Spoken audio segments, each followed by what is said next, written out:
Can you, yeah, you're going to be live in like 2 minutes. 30 okay. seconds. You're live. You're live. Oh, we are live. Okay. Yeah. Because I didn't see a countdown or anything. Okay, everybody. Today, I'm going to give a talk about raising your frequency, but also from the perspective of the 10 Commandments. This is really interesting. Just for those of you who don't know, I've got a scratchy feedback there. Somebody has to try turning your mic off, Rose. Go ahead. Can you hear me now? Okay, so no, I'm not going to be talking about ley lines today. I could save that for another day.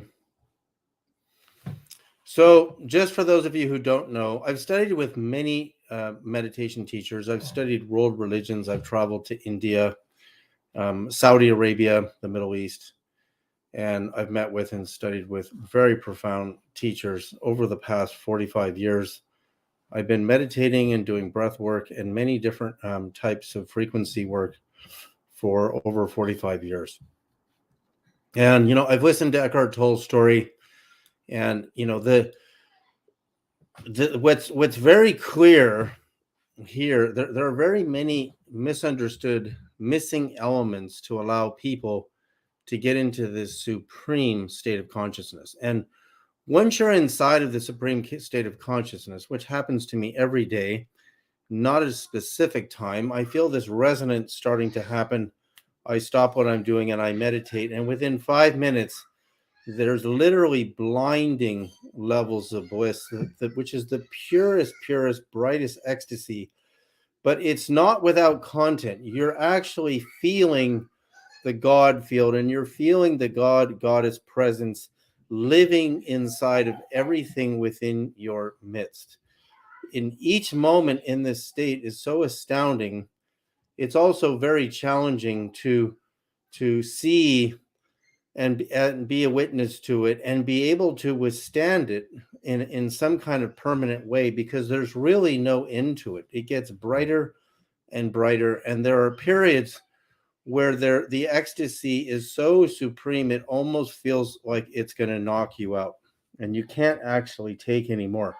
There's many examples in the earliest Christian literature of the apostles telling Jesus to stop when he transfigures and he shines immensely bright, and they can't withstand the ecstasy any longer, and they're begging him to bring the frequency down, actually, because they're not ready for the frequency levels of bliss and love that he's trying to raise them to. So it demonstrates that even though they're apostles, he's still working at raising their frequency to get it to a stable certain point. And in this point of consciousness, you can clearly see what God really is. And so when we go to the 10 Commandments, I really want to show you this, because there's so many missing elements in the way Western people learn and interpret meditation. I've meditated with so many different people in different traditions. And when I had my first blinding visitation of Christ, he dwarfed all my other teachers by billions of times, actually. So there were no more teachers left for me in his midst, that no other teacher could show me the quality in the light that he had shown me in his midst. But also, it was nearly impossible to look at him for any duration directly upon his face for more than about 2 seconds. And then I would look down at his feet and then look at him again. And again, it's because in order to see more and more of God, your frequency has to come up. And the first thing we do in our world is we say that energy exchanges are a monetization process, where we say that you'll be recompensated for your works and your labor. And you'll notice at the very end of the book of Revelation that all people are rewarded for their works, regardless of how unjust or unfair that process was on earth. And that's because on earth the process is not fair. So the first commandment is, you shall have no other gods before me. And it sounds arrogant and egotistical in a way if you're not really experiencing what God really is. Because when you come into the true definition of God, the four letters in the Tetragrammaton, YWHW, you see that it means I am. The supreme I am is infinite I am that has no end. And one of the interpretations of it is, from the Hebrew, is I am that which came into being, but it's not a person. There's not a man sitting there in the clouds with a staff. It's infinite consciousness, and it's actually 100% you. Every single one of us were created by the supreme I am. So therefore, because it created us, we are actually it. But the moment we because this is the second commandment, you shall not make idols, and you shall not fall down and worship them. So we make an idol because we take the infinite consciousness of God, which we lost, and we say that this idol reminds me of my master teacher, or it's my guru, or it's an image of a human God. And the moment we do that, we are no longer focused on the formless, infinite, undivided God. And as soon as we have an image and somebody else has a different image and another different image, we start fighting with each other, saying that my God, we have different gods and therefore we need to go to war. And that's because when we take in the knowledge of good and evil, which is self-judgment, which is poison, thinking that we know what is right and the other person doesn't, it's the basis of all arguments, is that I think I'm right and you're wrong. So you see that there's no punishment from the supreme God for you worshiping an idol. You're simply myopic. You're simply suffering from myopia, which means you think God is this tiny little, or this tiny little statue is somehow reminding you of God. And so your frequency actually drops. It's not a judgment. God isn't actually God, as I experience, which happens to me every day. And in this state, I think very few human beings would have a hard time, unless they're able to do this, because there's many people on the planet who are able to do this. They would have a hard time being in this state because it's such a high frequency and there's so much bliss and love in this state. You actually don't identify with duality and suffering anymore at all. So the exercises I've been giving people for many years, which are breathing techniques and frequency techniques, are tools to give us glimpses of what it's like to be in this super luminal high frequency state. But when we first learn how to go into this state, we'll drop out of it. And when we drop out of it, we think we did something wrong, or our vibration drops, so therefore we're not in it anymore. And that's exactly what's happening, because when you start to see everything as energy, when you get into this state, and I don't mean adrenaline energy, I'm not talking about, a hyperventilating high. When you see everything as energy, everything you do, including what you do for a living, is energy. And if you're stealing the energy from other people, right, that, for example, commandment 8 is thou shalt not steal. We steal energy from others in the form of money, and we actually steal their energy by using fear and manipulation. One of the greatest ways to steal the energy of an entire civilization is to imbue them with fear, which is a form of stealing their freedom and their energy. But the point is, if your energy is stealable, you drop in frequency because you bought into it somehow. You bought into this fear trip.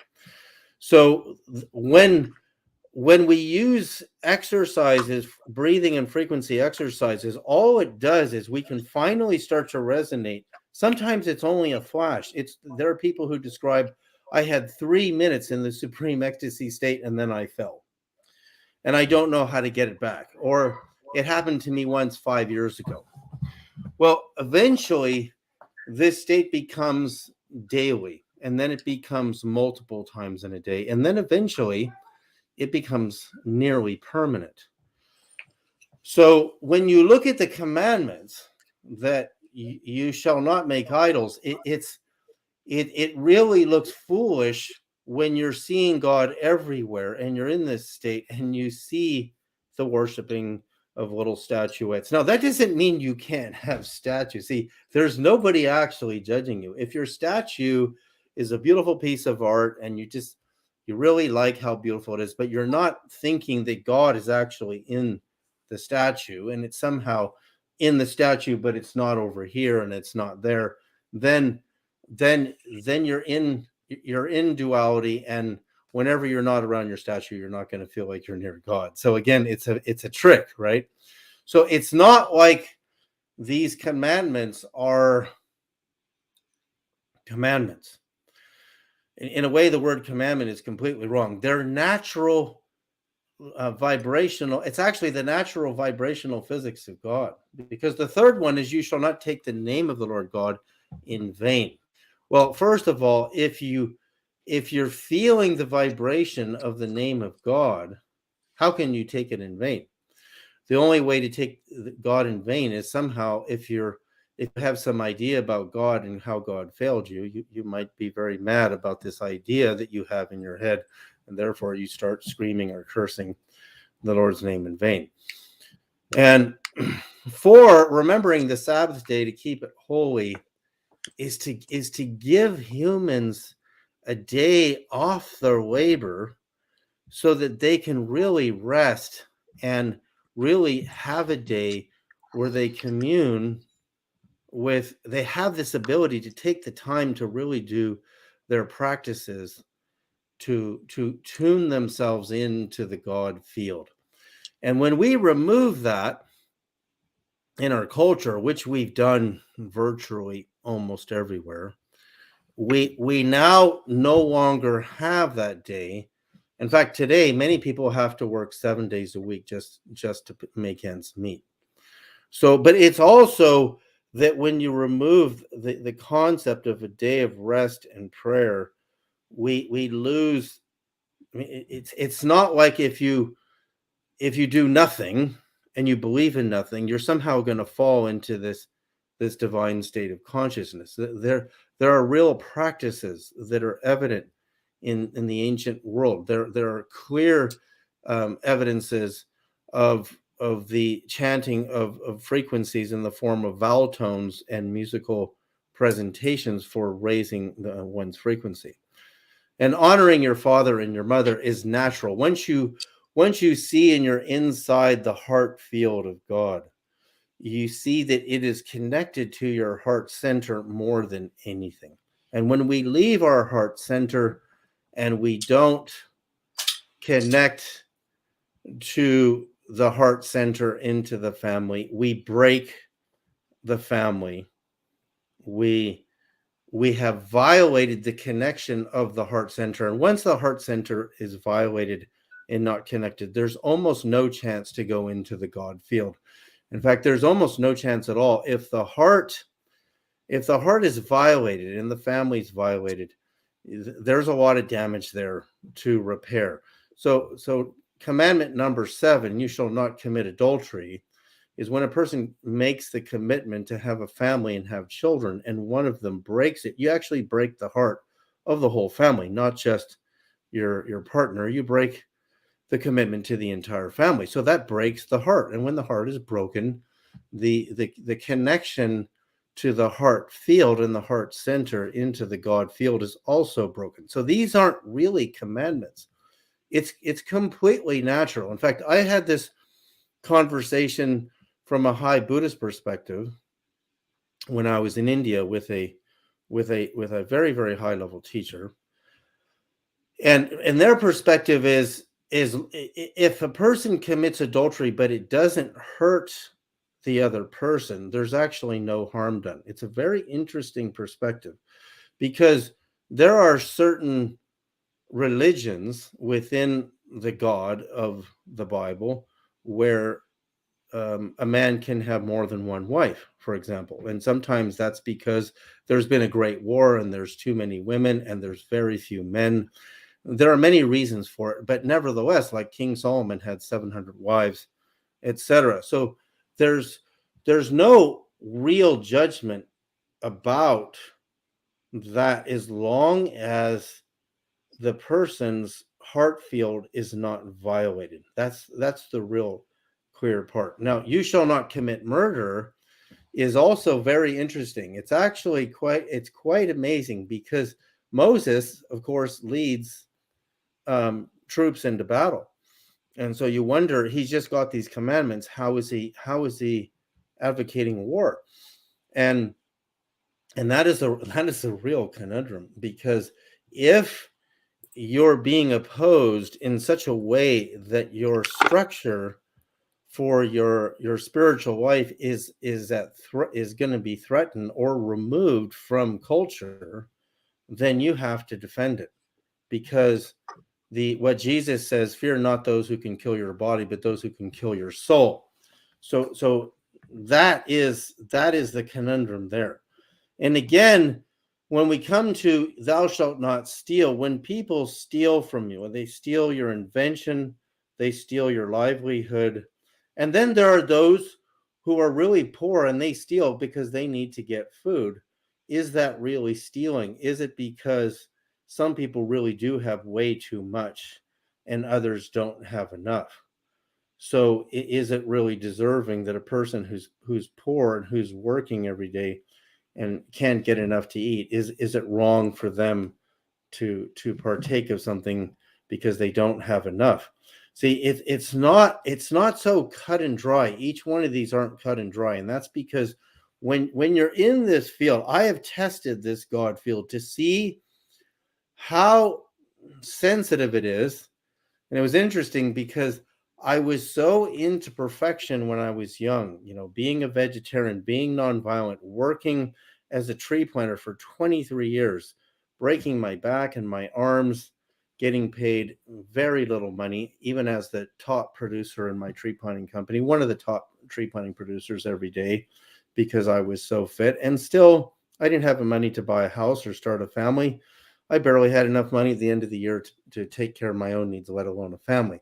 But I did it because I could see the energy in what I was doing. I wasn't planting trees for money. I was planting trees because I liked the feeling of the energy in what I was doing. It was giving me energy. This is a really important point about thou shalt not steal, because thou shalt not steal comes around how many people want to do something for a living that feels really good in their heart center, but they know they're not going to get paid enough money to do it.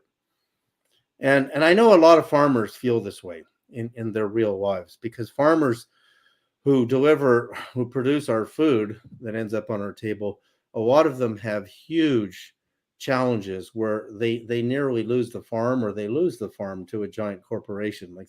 It's an enormous challenge. But people who farm, many of them have this incredible connection to the earth. Many of them are very religious people, and they really feel the presence of God in that field.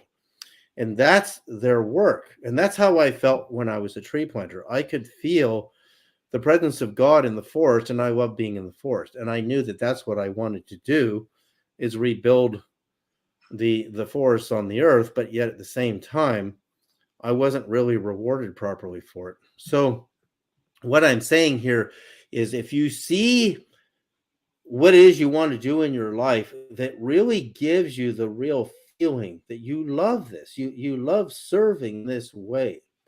And in fact, for those of us who don't want to serve but want to be served, there's energy. This is one of the tricks about energy. If you don't give energy, the universe doesn't give you back energy, and your frequency doesn't go up. So we want our frequency to go up, but if we don't want to participate and give, we're actually not circulating our heart field, and our frequency actually drops. It goes down. You can see this because you can see so many of you can when you're in this field, you can see when the people who are not able to access this God presence field, you can see what they're doing that's not serving them to get into the God field. There's something that they're not doing in these steps, and these steps are really laid out in the 10 commandments, but they're not really, again, commandments. They're vibrational, natural rhythms in the universe. So when you steal somebody else's work, you steal something from them because you think that somehow your life was not fair, or whatever it's about, or that you feel that God loves that person more than you and you don't have enough, whatever it's about, you have to get to the bottom of it. Because there's God, the God field is not judging. It is the most, in fact, the more I was judging myself, thinking I had to do everything perfect in my life before I would get God. And I actually found that God is actually unconditional, and I don't have to do all these things to get God at all. But that the universe is actually, it's like there are these bands of frequency, strata or layers, and you naturally start tuning into it, and you start to see what is serving you to raise your frequency and what isn't. And you have to see things from a pure energy level rather than a level of he who has the most toys wins, or a level of I'm better than you kind of thinking, and therefore the reason I have more than you is I'm actually smarter than you. All kinds of things like that. Because sometimes the person who's poor, who's stealing, who doesn't have enough, is actually in a way higher frequency than somebody who appears to have everything. And sometimes there's a person who appears to have everything who's actually vibrating higher than a person who's homeless on the street, who's full of rage and anger and hates everybody and hates everything, and is full of nothing but resentment for how life treated them. See, it's really tricky. Jesus showed me these standing in front of me, blazing like the sun, as what he called the terrible ironies, in that they're terribly ironic. Sometimes there's a poor person who really is poor in spirit. And sometimes there's a rich person who's really rich in spirit and who's incredibly talented. And that's why they're where they are. But it's not for the person who is witnessing their life. Are they feeling, because when you get to this point where your frequency gets really high, are they able to access God's supreme, pure bliss, joy, and love that transcends all the sufferings that ever happened to them, all the vicissitudes in their life? And that's the real test, is what frequency are you vibrating at? Because that's how, what Jesus showed me, when you die, heaven is open to everybody. It's even open to the thieves. But can they vibrate that high when they go into the field of the first strata of heaven, or the first heaven? Nobody's getting judged. And what Jesus showed me is they leave all on their own accord, because they know they're not ready to be that full of love and at that level of bliss frequency all day long. They can feel it for a few minutes and they're like, whoa, this is way too open. There's too much love here for me. I'm going to go back down. and so it's self-judgment in retrospect to the frequency that heaven vibrates at. And that's how it really works.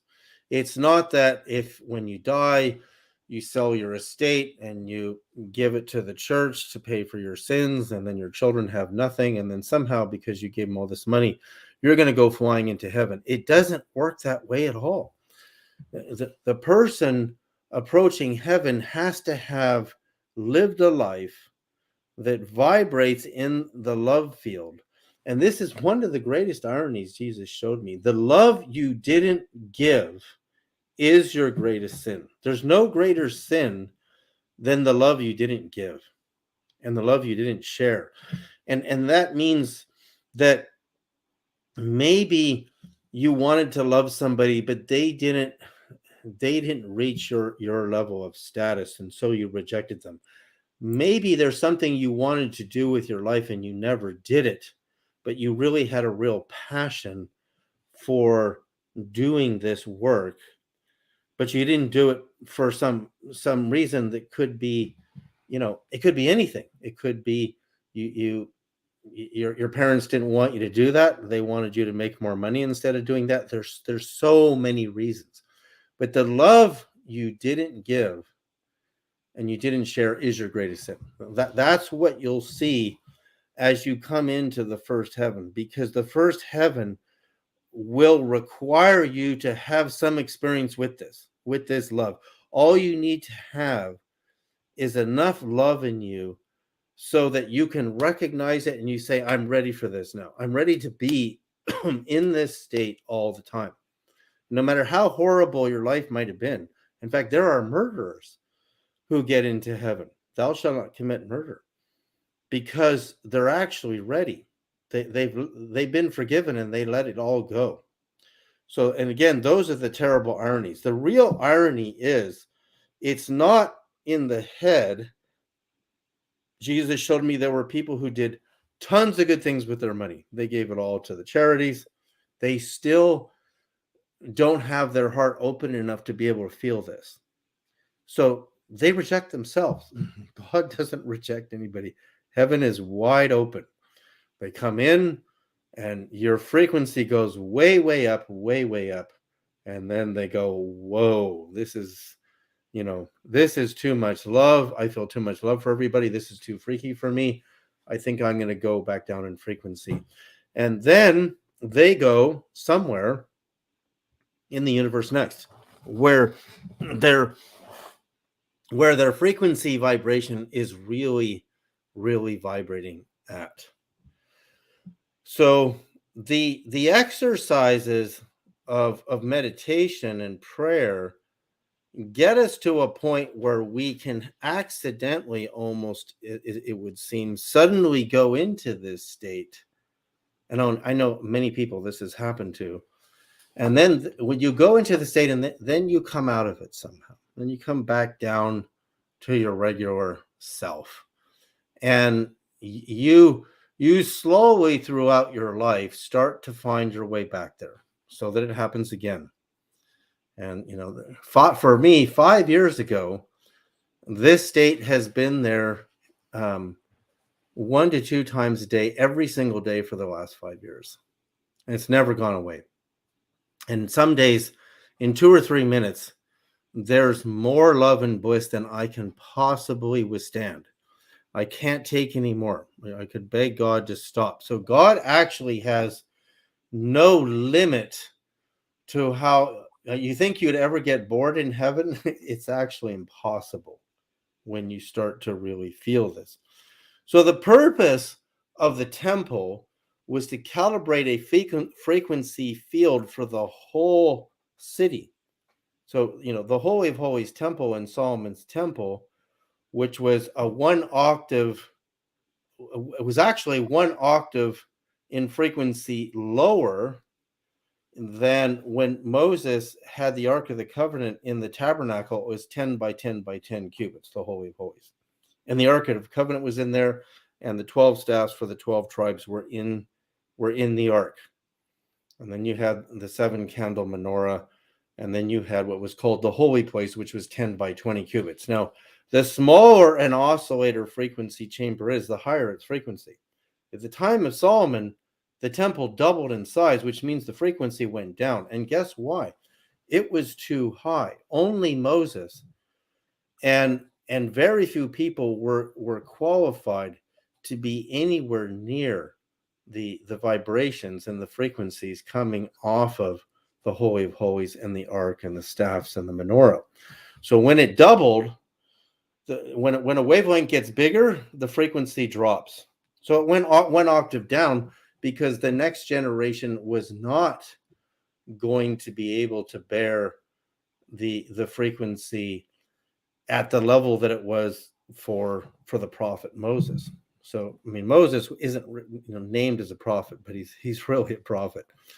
So and his brother Aaron becomes prophet, and then Aaron's family, the Levites, continue to carry the Ark of the Covenant, and then eventually it gets stolen and it gets misplaced. So the tools to raise frequency for the whole community was the Holy of Holies, the Ark, and the staffs, which the 12 leaders of the 12 tribes each were a staff holder.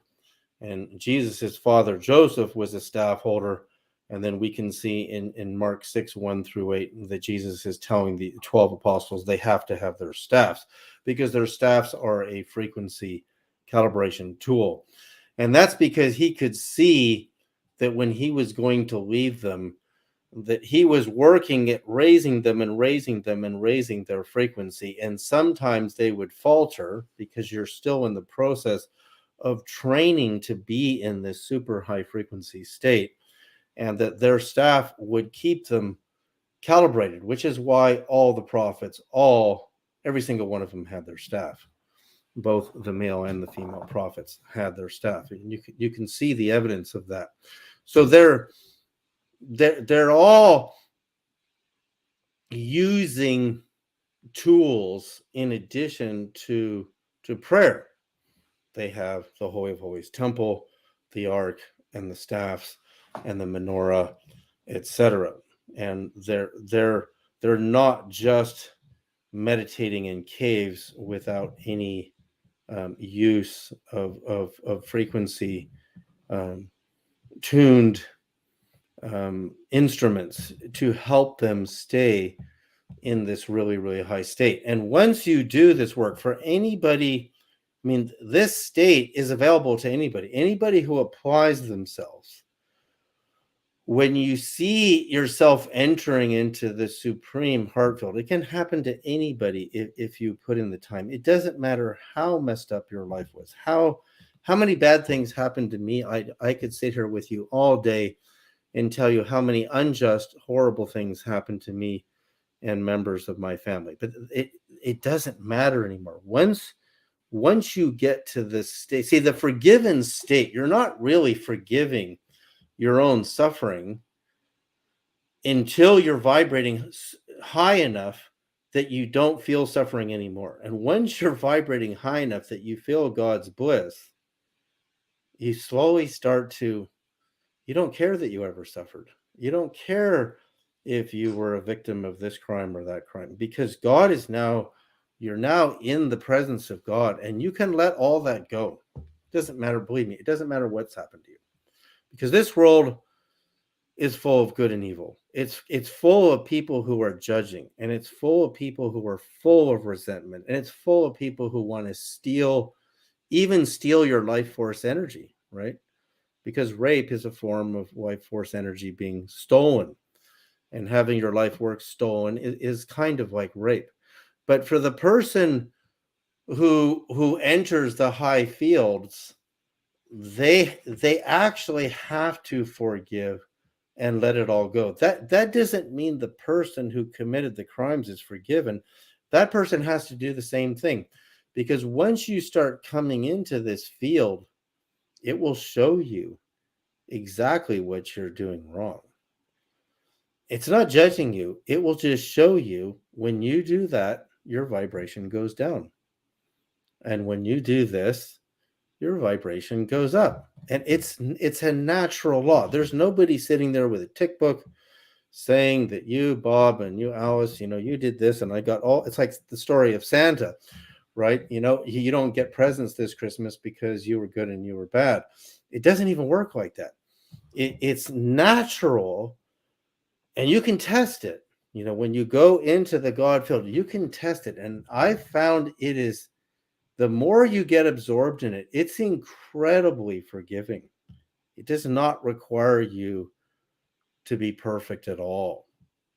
It slowly makes you a better person.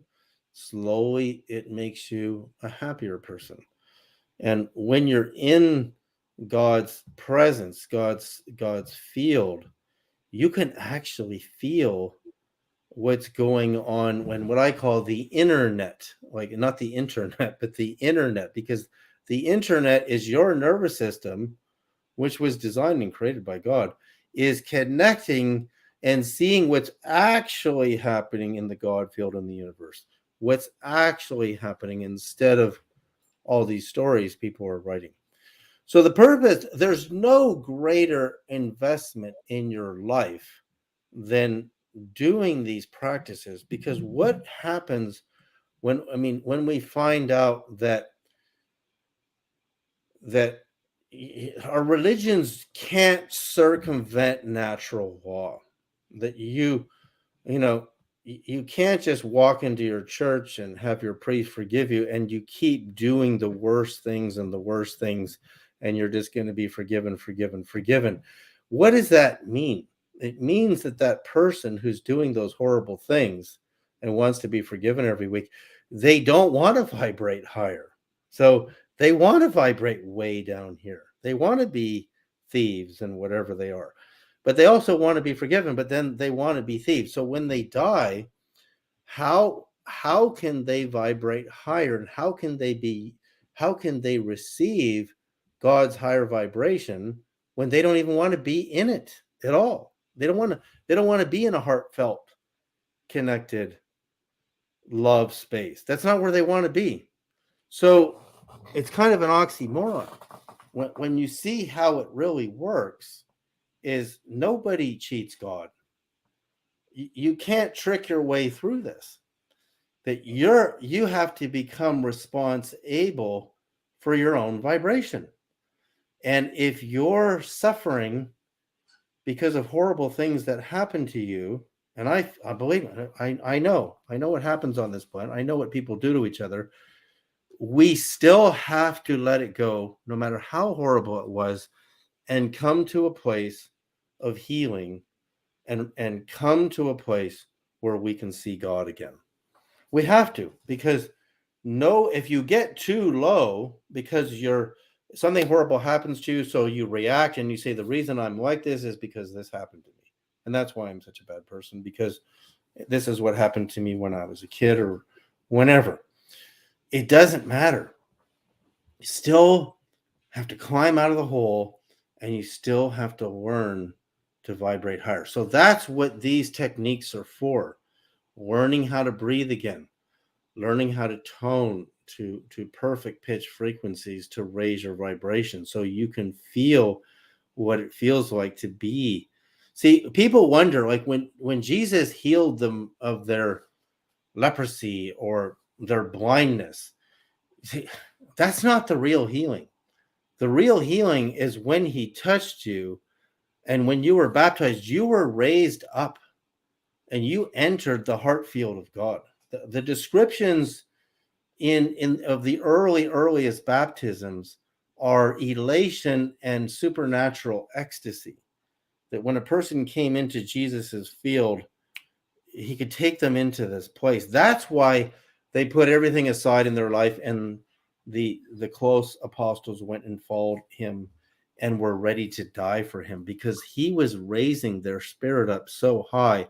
They were in this state, and this state conquers all suffering. I mean, even physical suffering, even the nails that went through Jesus's body and the beatings, which are documented in the Acts of John, where in the Acts of John, Jesus said he didn't suffer any of the things they said of him, because he's not in the state of consciousness of the body and the nervous system the way an average human is. He's God incarnated in the flesh. There's no suffering at all.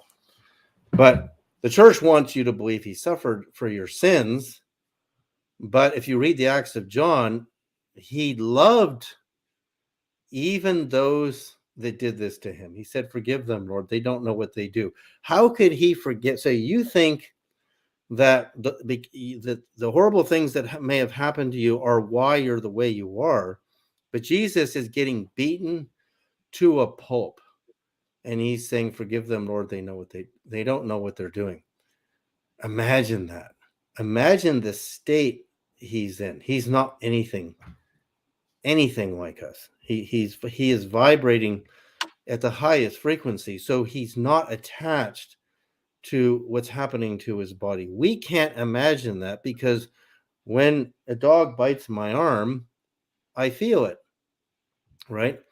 But when I meditate each day, there's so much bliss that even when I've injured my body in the last 5 years, it doesn't make any difference what's happening to the body at all.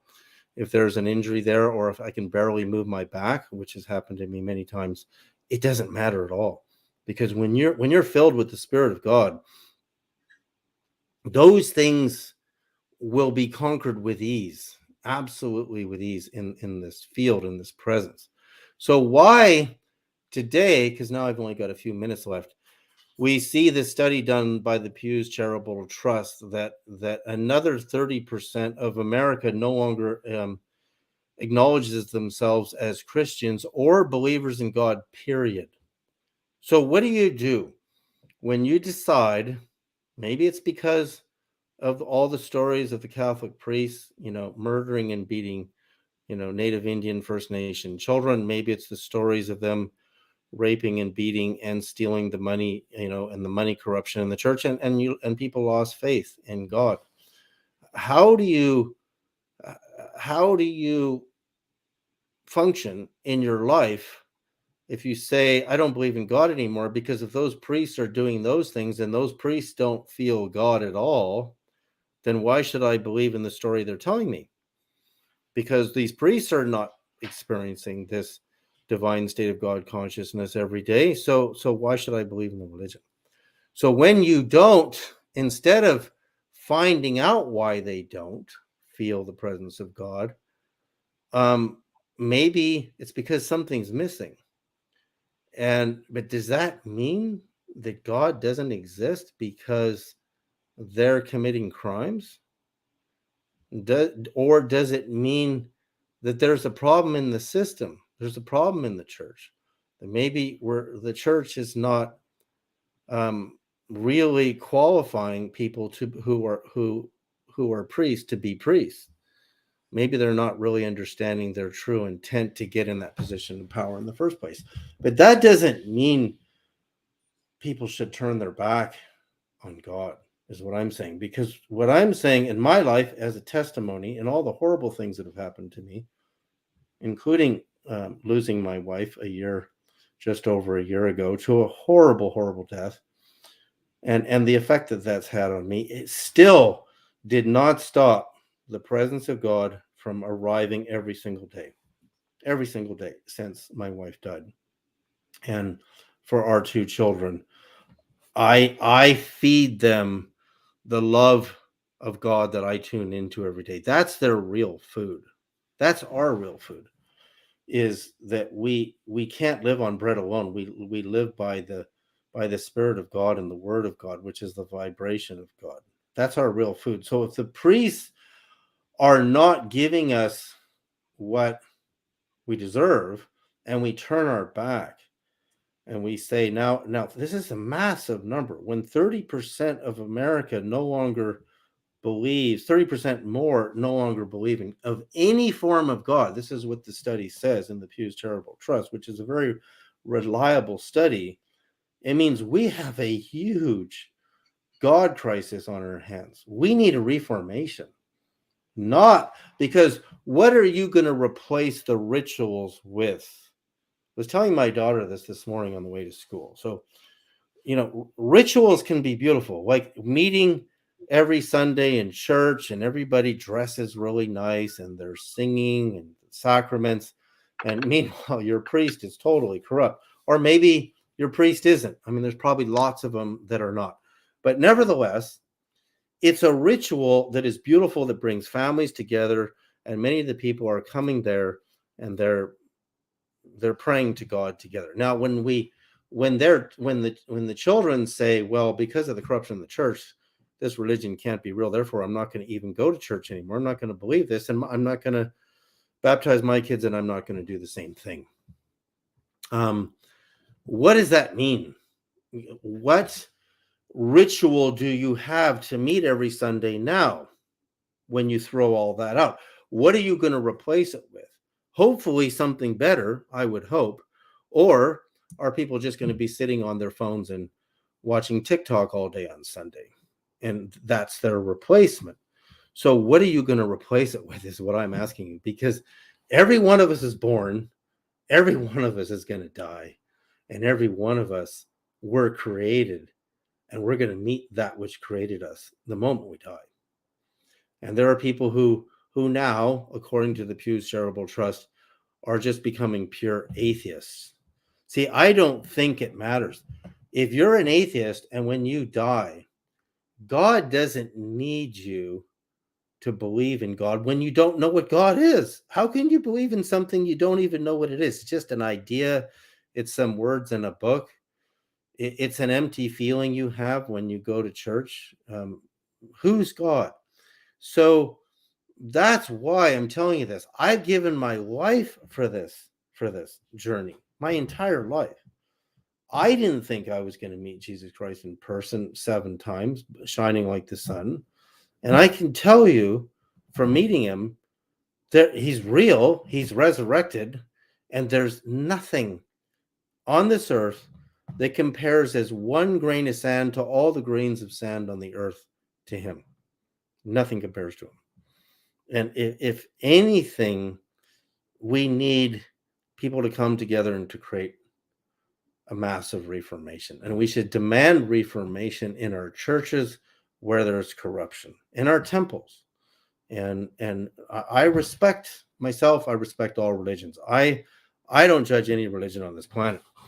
You can believe whatever you want, but I can tell you what I saw when I met him, when I met the Lord God in the spirit 7 times. There's nothing that compares. There's nothing to turn your back on. If you could meet the real God, and the real God's the infinite God. And remember, Jesus always glorifies the Father. He's always pointing to the Father. The Father is God. And God, the Father, is not a man. It's not a person. It's the infinite, supreme being consciousness that pervades the entire creation. There's nobody capable of seeing the whole thing. And what really humbles me before God is finding out there's more love and there's more ecstasy and there's more peace and there's more power than any human being can possibly withstand. I'm just grateful to enter the kingdom, because I can tell you, because I've done this, because Jesus has shown me the 7 levels of the kingdom, that it's easier to enter the first heaven by far than meeting Jesus in person. Nobody is going to last and be hanging out with Jesus all day. It's not going to happen until millennia pass in the heavens, that our vibration gets high enough and to be able to be near him for any duration of time at all. The presence of God is in each one of the heavens. Each one of the heavens is God. Remember, the Lord God is infinite. It's not a person. It's the whole thing. So when you're inside of the kingdom of heaven, you're inside of God. That's way easier than coming face to face and staring upon the face of Christ. And that's my testimony. So the purpose and why I've been talking about these methods of raising one's frequency is to prepare us, to not be afraid at the moment of death when we come for the kingdom, and not to turn our back the other way because we're not used to that much love. We're not used to that much ecstasy, true ecstasy. There's no drug that the young people are doing today. Look, the fentanyl drug, I remember when my dentist gave it to me like a couple of decades ago. And you feel like you're floating. You feel really weightless. You feel it's kind of a nice high. I'll give it that. But it doesn't even compare in any way, shape, or form to what it feels like to be in the presence of God. So all these people doing fentanyl, 120,000, died last year in the United States. It's I understand people want to escape. I understand they're in pain. I understand all that. There has to be a reformation in our world so that we can reward people so that they can actually have a life and have a family and not be terrified of being thrown out on the street because they can't pay their rent. I mean, we've got a lot of problems. A lot needs to be fixed so that people actually want to stay here instead of trying to find the easiest way to escape. When you're losing 120,000 people a year, and those are working age people, I mean, that's more people than died in Vietnam every year. It's more people that die in a war. And it's far more people that are dying in the war in the Ukraine. So we need a massive reformation. I don't know if it's going to happen. I don't know if people even have the strength to create a total reformation of the way that we approach the soul and we approach our relationship to God through our various religions, so that we really have an authentic experience of what the path that leads to illumination in the presence of God is about. I don't even know if we have the strength to do it. I don't know what it's going to take because I see how exhausted people are. I see how much they would rather just take pills to fix their problems than actually get up and take the effort to breathe, take the effort to learn how to frequency tone and then sing and actually commune and praise, the Lord God in their heart centers. I don't know if it'll happen, but I'm just telling my story here, and it's a real story. I've been doing this for a long time. I've been in world media for 23 years. I've been on CNN, Fox, History Channel, Discovery Channel, Learning Channel, Eco channels. I've been in, hundreds and hundreds of radio shows, and some of them let me tell my story about meeting Christ, and some of them don't. But my heart goes out to all the people right now who are taking fentanyl and feel a need to escape how difficult our world has become. Boy, when I was a kid growing up in San Francisco and Modesto, California with my brothers, to me, it was paradise. Life was paradise. A man could do any job and support his family while his wife raised the children and didn't have to work during those child rearing years. I feel for families today on how hard they work and struggle just to keep their families going. I know I'm a single parent. I have two daughters, 12 and 7, and I go nonstop, vacuuming, dishes, laundry, the dog, all of it.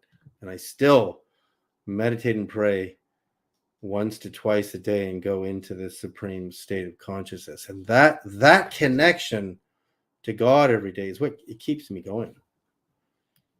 And if I didn't have that, I can't even tell you what I'd be feeling for the loss of my wife and how much more devastated I would be if I couldn't see and feel God every day. And that's why I'm committed to teaching people how to do this, how to reform and stay inside of their religious beliefs, stay inside of it, but how to reform it so that you can make this connection. So anyway, got to go feed my kids. Have a great day, everybody. Thanks for being here. For those who took the time to listen. Thanks, today. David.